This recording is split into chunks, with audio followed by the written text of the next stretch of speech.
Welcome to Politics Unusual. I'm Morgan McKay. We are just about a week away from the New York City mayoral primary election. And so this week, we speak with the only candidate in the race who has already won their party's nomination, Sliwa.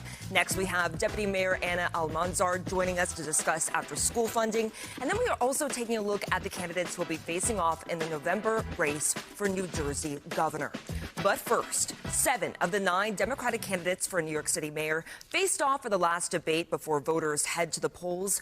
The 2 Democratic frontrunners, Andrew Cuomo and Zoran Mamdani, traded attacks all night long, but Brad Lander also working to have his standout moment. The name is Mamdani, M-A-M-D-A-N-I. You should learn how to say it. Mr. Mamdani's right. He's never done anything, period. Mr. Mamdani. This is a man who Mamdani. Just say the name right, Mamdani. I don't want to have to tell her, don't go work at City Hall because the mayor is a sexual harasser. Those are just bold-faced lies, you admitted and you know it at the time. And it's frightening that you can look at a camera and lie right now, that I'm looking easily. At you.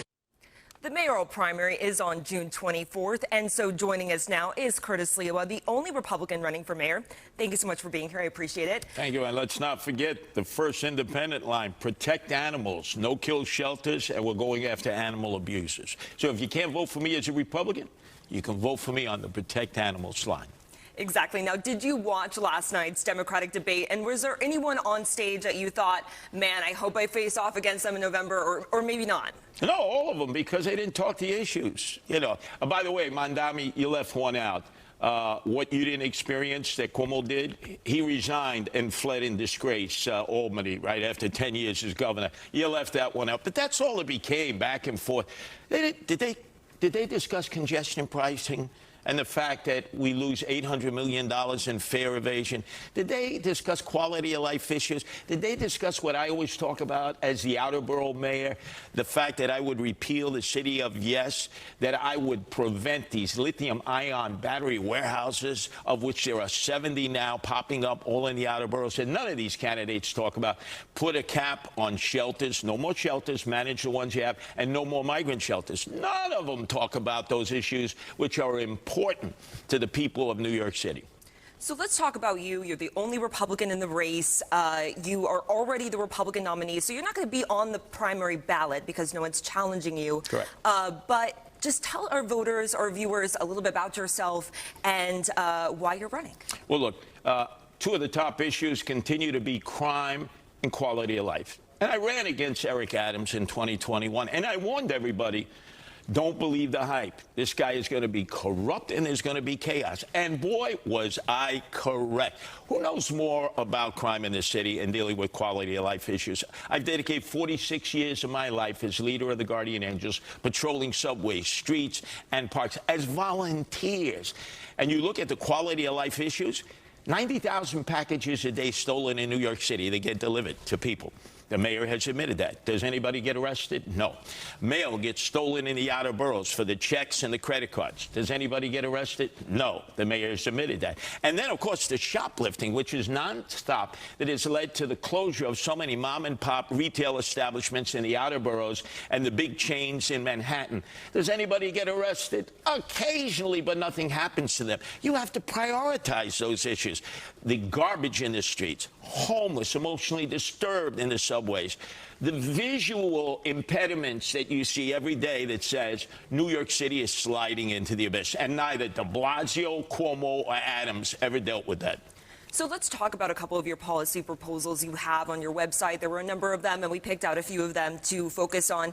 Now, you talked about public safety and hiring 7,000 police officers. How exactly will you find those police officers and recruit that high of a number? How long will that take? Well, isn't that interesting? All the Democrats who wanted to defund the police in the summer of George Floyd 2020, now they want to hire police, but they don't say how.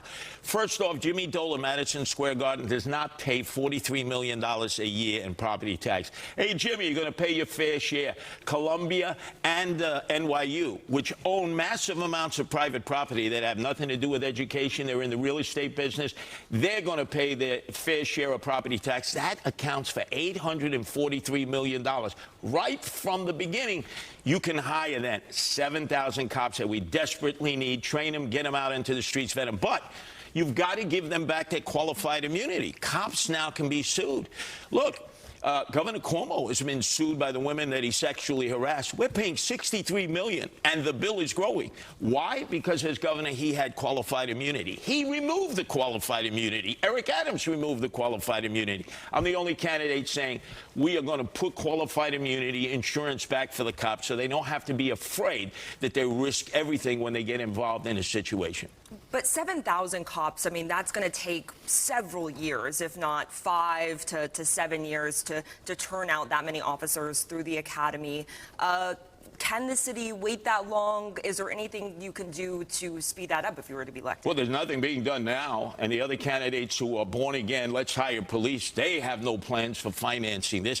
They just want to use technology to say to the voters, oh, no, we know that we need more police. It's not just hiring police. It's letting the police be police, because if they're going to get sued, even if you get to 7,000 cops, they're going to be afraid to get physically involved and do the job that we've paid them to do, that they've been sworn into office to do. We need not only police, but police who can act like police, which none of the other candidates are talking about.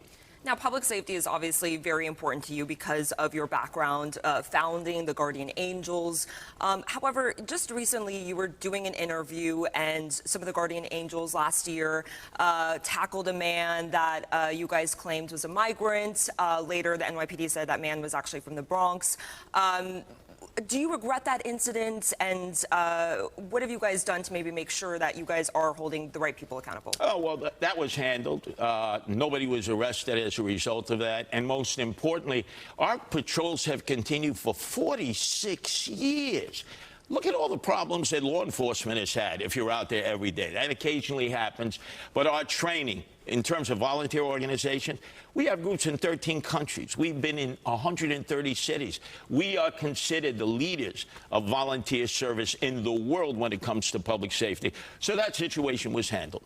Now, affordability is one of the biggest issues this election cycle. Now, you also spoke about repealing 421A. What else would you do to help make New York City more affordable for everyone? Notice all these other candidates who want to build 500,000 units, 1 million units. We might see them in 15 years. I'm the oldest candidate running for mayor. I'll probably be dead by then, and so will most of the people, or they will have fled to Florida. We have to keep the people who are here first. So, for instance, Local Law 97, these are co-op condo owners. They're being hit with a $30,000 maintenance charge because they've had to upgrade and electrify. They're going to leave their condos and co-ops. Then we have 50,000 warehoused apartments, 6,000 in NYC. Why are these apartments empty? They could be put on the market. We have to deal with the landlords there, especially the small landlords who are keeping their apartments off the marketplace because when they go to tenant-landlord court to try to get a tenant evicted, they become squatters. They're there like for life. So we got to help the small landlords. We got to help the people who are the homeowners. And the city of yes in the outer boroughs will destroy home ownership because Cuomo and Adams are in the back pocket of the corporate developers and realtors. I'm the only one who will repeal the city of yes. All the other candidates, they love the corporate developers and the realtors, or they're socialists like Mandami who don't believe in private property. Now, as a Republican, you're going to be up, if you were to be elected, you'd be up against not only a heavily Democratic city council, also a heavily Democratic state legislature. How would you accomplish anything? Well, number one, you go in to their districts. This mayor only goes into the district when they're opening up a new club, and then he's there to the break of dawn. The swagger man with no plan, Adams. Cuomo never ventures out. You go into each district, you meet with the city council person, even if they're adversarial, and their supporters, and they're going to give you grief. And then you have a private meeting. And the word in city council and the state legislature, it's called discretionary funds. The mayor controls a lot. What do you need in your district? How can I help you with it so that you're seen as bringing an actual benefit to the community with the money you don't have. A mayor can do that. This mayor doesn't do it.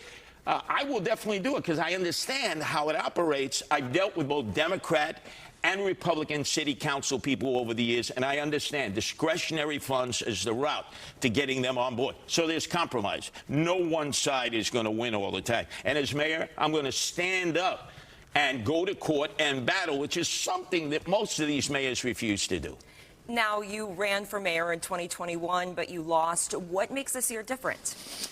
Because I warned everybody about Eric Adams. Remember, he was the new face of the Democratic Party. He was law and order, and all we've had is chaos and corruption. Now he doesn't even have a party.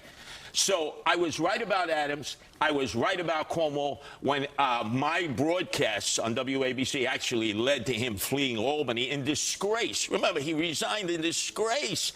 So I've been ahead of the curve.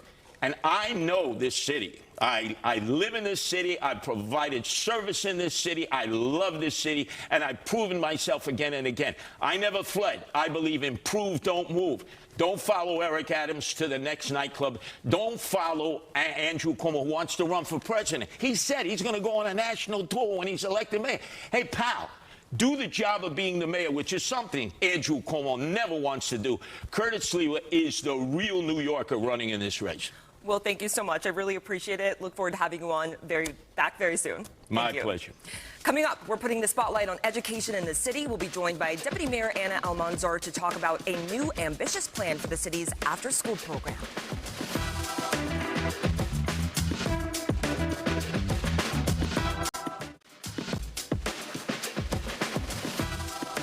Welcome back to Politics Unusual. While the mayor's race is taking up a lot of time and attention, there's another deadline rapidly approaching. The city's budget is due at the end of the month. And joining us now is Deputy Mayor Anna Almanzar. Thank you so much for being here. My pleasure. Thank you for having me. So one of the things that you've been pushing forward is an expansion on the after-school program. Explain more.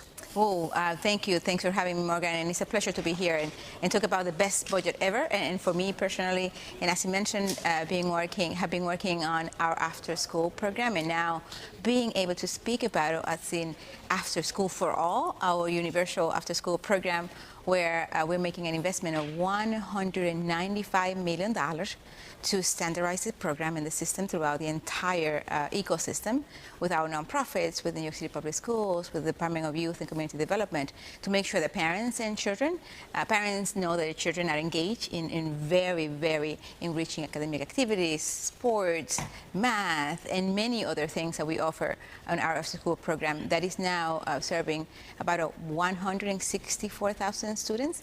And with this investment, we're going to add 20,000 more slots to bring that number up close to 184,000 students, the largest after-school program in the nation. And we're committed to see that through.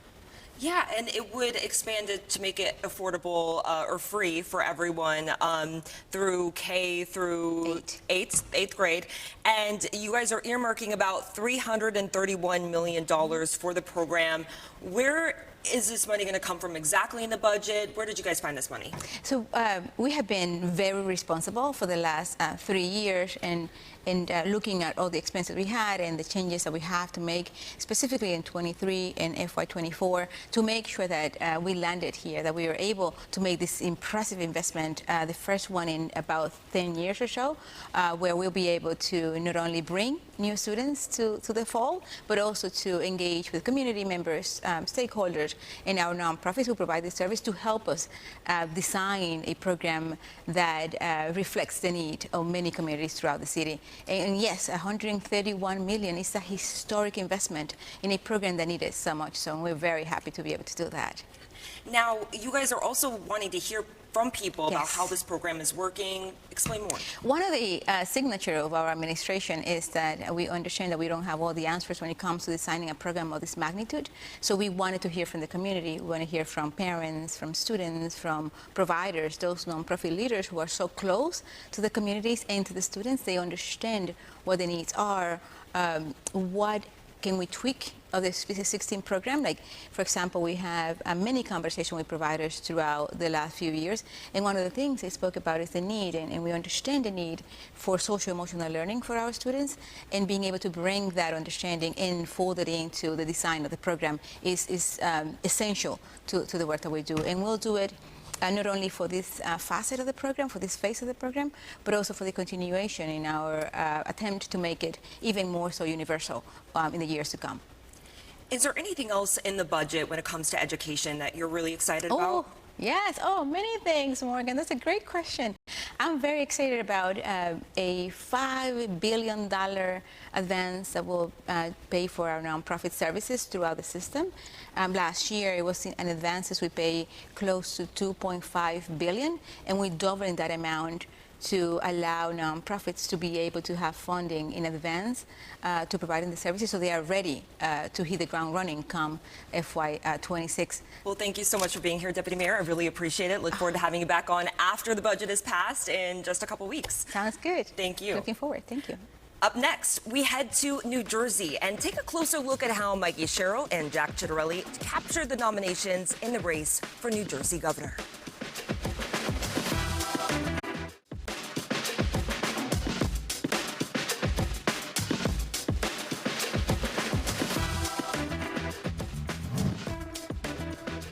The New Jersey primary was held this week, and we now know the two candidates who will be squaring off to become the Garden State's next governor in the November general election. Congresswoman Mikey Sherrill beat out 5 other Democratic candidates to secure the nomination. And making news today, former Republican Governor Christine Whitman has now announced she is endorsing Sherrill for governor. Sherrill has an extensive background. She's in her 4th term in Congress, flipping a seat in 2018 that was long held by Republicans. She's a former Navy helicopter pilot and a former federal prosecutor, and she was the only female candidate running for governor. Sherrill positions herself as the best candidate to not only win the primary, but also challenge President Trump, describing her leadership style as ruthless competence. A state like this is not going to be led by a Trump lackey like Jack Ciattarelli.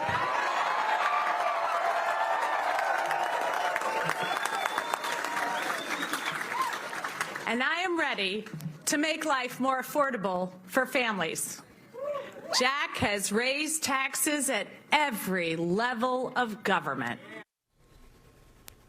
Now, on the Republican side, former state assemblyman Jack Ciattarelli easily won his party's nomination, being declared the winner shortly after polls closed. Ciattarelli defeated 4 other Republicans for the nomination. He lost to Governor Phil Murphy only by 3 points in 2021.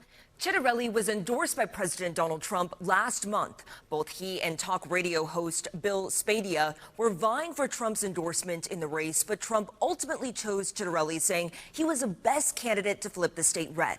However, it's unclear if Ciattarelli will lean into these ties in the November general election. Here was Ciattarelli, what he told supporters shortly after his victory. We won because our campaign is about people, not politics. It's about vision, not division. We won because of our positive energy. We won because we talked about the issues that matter, the critical issues facing our state, and my plan for a safer, more prosperous, and affordable New Jersey.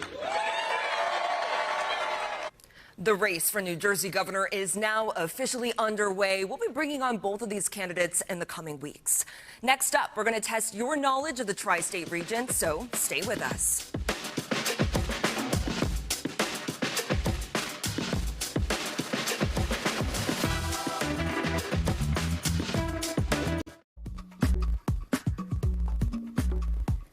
Now to this week in history. On June 11th, 1938, the annual baseball game between the NYPD and FDNY took place at the Polo Grounds. Mayor LaGuardia threw out the ceremonial first pitch. The New York Times reported that more than 25,000 spectators watched that game.